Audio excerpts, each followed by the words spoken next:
Hey YouTube, TrueShot Technologies here. Watched a video the other day made by Ruger, made in 2009 on disassembly of this, reassembly the Mini 14 or Mini 30.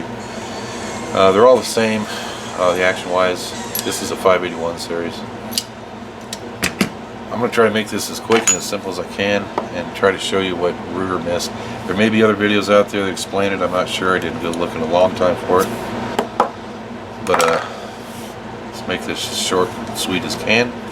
Take this side cover plate off, just a screwdriver or a punch, push down on it,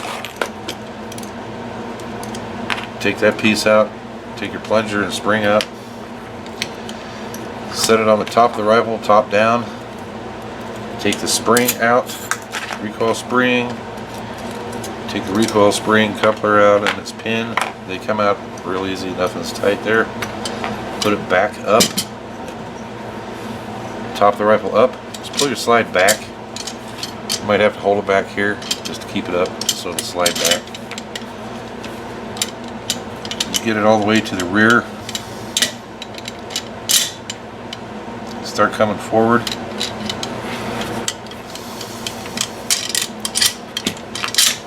All the way to the rear. And it comes off right just past the rear spring. It will just pop itself off like that. Now you want to do that again, let's do that again. It didn't look as easy as it's supposed to. That's the fully assembled method. Go all the way to the rear. I'm just holding by the charging handle here.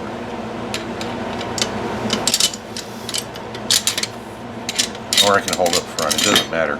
When you get to the right spot, which is just forward of this rear scope ring slot, or you can see it's just about where the bolt roller is at the end of the breech there. So get to that point, it comes right off. Now pull your bolt forward, pull it out, kind of a 45 up and a 45 to the right. But down in here is what you need to look at. Down inside the receiver. The firing pin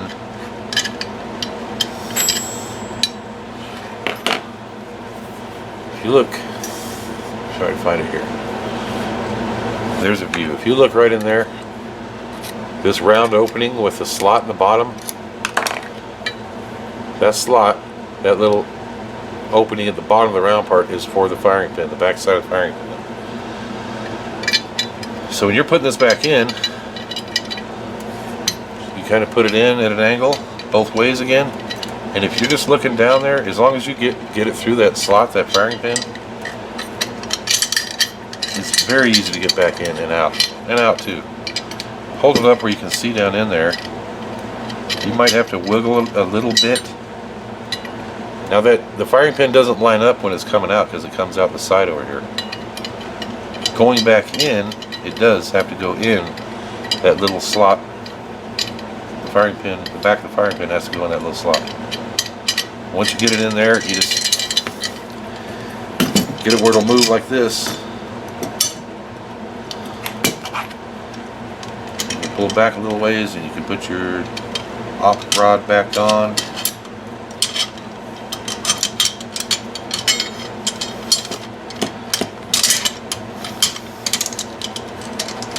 Hope this helps you guys. It's that little slot down there that the rear of the firing pin has to go in. And from there you just put all your parts back in after you've got your cleaning and lubrication done. The spring, feed it in with your left hand if you're right-handed. Keep feeding that spring down in the op rod until you get enough to get it past. You want this little rounded part up because it goes underneath the pin. Remember, everything's reversed because the gun's upside down. Put your side plunger back in here. On this little pin, he didn't tell you this either. There's a cutout in there. Hope you can see that. Not in the spring, in the rod. Come on, hand. That little cutout is for this little tang right here. So the cutout needs to, the spring goes in first. Cutout is facing to the rear. Put this part back in right inside that little cutout. Put your cover plate back on. Hold this down with one finger. Put your cover plate on. Pop it back in place.